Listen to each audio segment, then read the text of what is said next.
যেতে হবে। ভাই বন্ধুরে, মা বোনেরা আমার দিকে তাকান। পৃথিবীতে যত সাদা রয়েছে সব সাদা দুধ নয়, কিন্তু পৃথিবীতে যত সাদা রয়েছে সব সাদা কি দুধ? আপনারাই বলুন, সব সাদা কি দুধ? সব সাদা দুধ নয়। আমি যে ফতাটি পরে আছি এটি হলো সাদা, এটি দুধ নয়। ঠিক তেমনি পৃথিবীতে যত নামাজি রয়েছে সব নামাজি জান্নাতি নয়, সব নামাজি জান্নাতি নয়।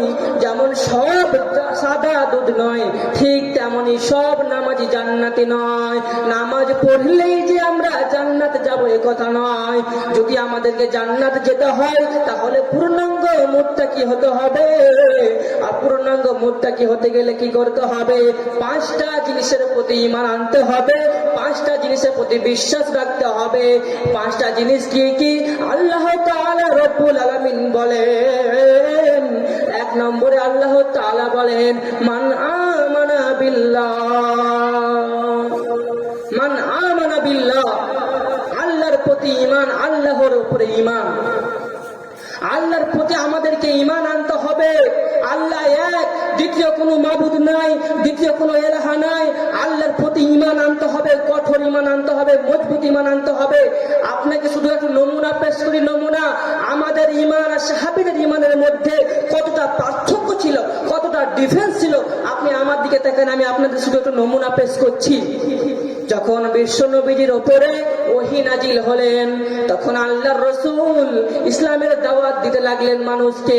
তখন মানুষ বুঝে ইসলাম গ্রহণ করতে লাগলো, ইসলামের ভিতরে আসতে লাগলো, মানুষ কালেমা পড়তে লাগলো।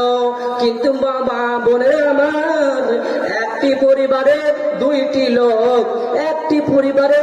লোক একসঙ্গে ঈমান এনেছিলেন। তারা কারা?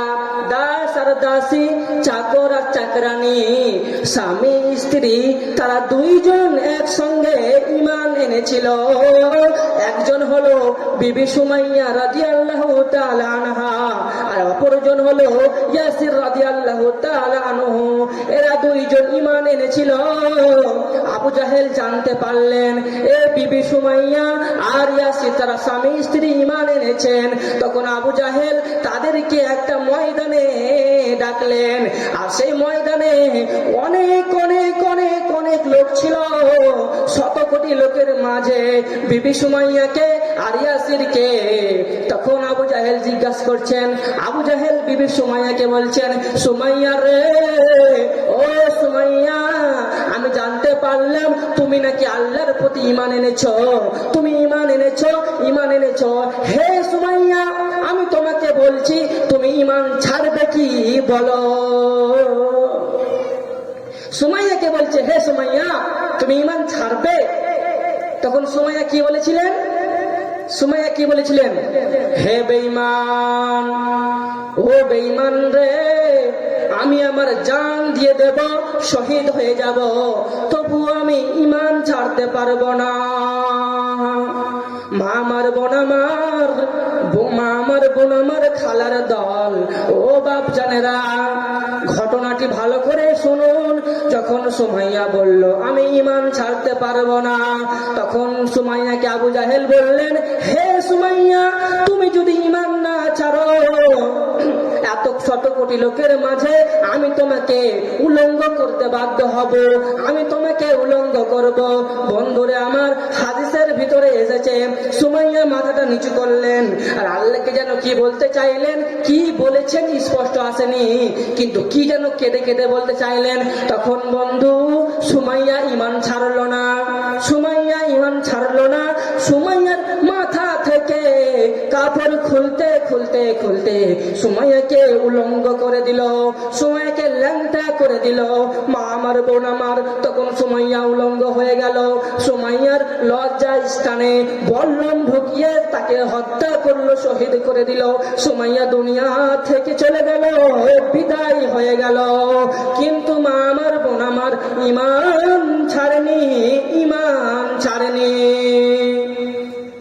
সুমাইয়ার উপরে জুলুম হয়েছে, অত্যাচার হয়েছে, তবুও যুবতীরা ঈমান ছাড়েনি, তাহলে তাদের ঈমানটা কত মজবুত ছিল, তাদের ঈমানটা কত শক্ত ছিল। তখন ইয়াসিরকে বলছে আবু জাহেল, হে ইয়াসির, তুমি তো দেখলে তোমার বিবির মৃত্যু কত ভয়ঙ্কর হলো। ইয়াসির রে, তুমি ঈমান ছাড়বে কি বলো? তুমি কি ঈমান ছাড়বে? ইয়াসির সে একই কথা বলছে, জান দিয়ে দেব কিন্তু ঈমান ছাড়বো না। ইয়াসির বলছে আমি জান দিয়ে দেব তবু ঈমান ছাড়বো না। তখন ইয়াসিরকে আবু জাহেল বলছে, হে ইয়াসির, ইয়াসির তুমি তো কত ভয়ঙ্কর, আমি তোমাকে দেখিয়ে দিব।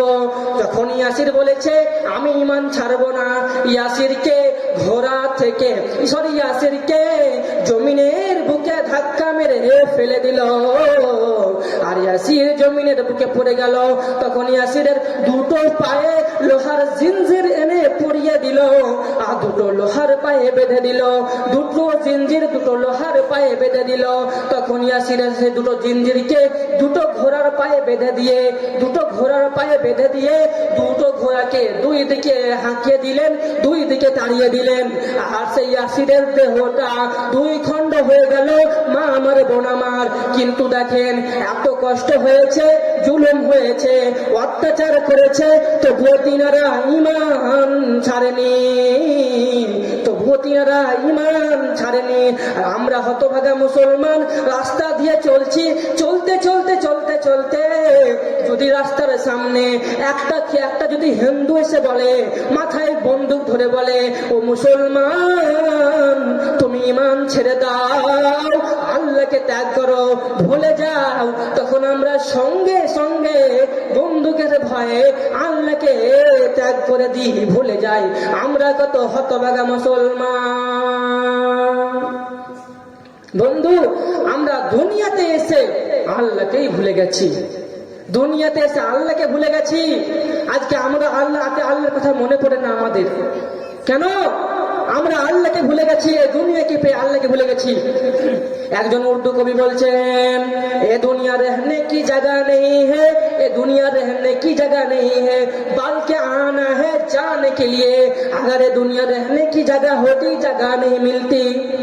তিনি কত বড় কথা বলেছেন, কত মূল্যবান কথা বলেছেন। তিনি বলেছেন পৃথিবীটা থাকার জায়গা নয়, পৃথিবীটা বসবাস করার জায়গা নয়, পৃথিবীতে মানুষ বসবাস করতে আসেনি। যদি এই পৃথিবীটা বসবাস করার জায়গা হতো, পৃথিবীটা যদি থাকার জায়গা হতো, পৃথিবীতে জায়গা পাওয়া যেত না।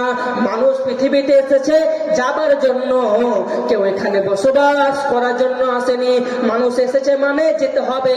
যেমন মানুষ দেখবেন আপনারা বাস স্ট্যান্ডে মানুষ ব্যাগটা নিয়ে দাঁড়িয়ে থাকে, বাস স্ট্যান্ডে মানুষ ব্যাগ নিয়ে দাঁড়িয়ে থাকে, তাকে দেখে বুঝে নিতে হবে মানুষ এখানে এসেছে মানে চলে যাবে, বাস ধরে কোথাও চলে যাবে, এখানে থাকতে আসেনি, বসবাস করতে আসেনি। ঠিক তেমনই আমরা পৃথিবীতে এসেছি, চলে যাব। পৃথিবীতে আমরা যাওয়ার জন্য এসেছি, এখানে কেউ থাকবে না, এখানে কেউ বসবাস করবে না। যেমন আজকে আপনাদের এই জালসায় মেলা হচ্ছে, অনেক মানুষ মেলাতে এসছে, মেলাতে মানুষ যায় কেন? কিছু প্রয়োজন মতো খাবার কিনে নেয়, খেয়ে নেয়, আবার সেখান থেকে ফেরত রিটার্ন চলে আসে, বাড়ি চলে আসে, বাড়ি থেকে যায় মেলা, আবার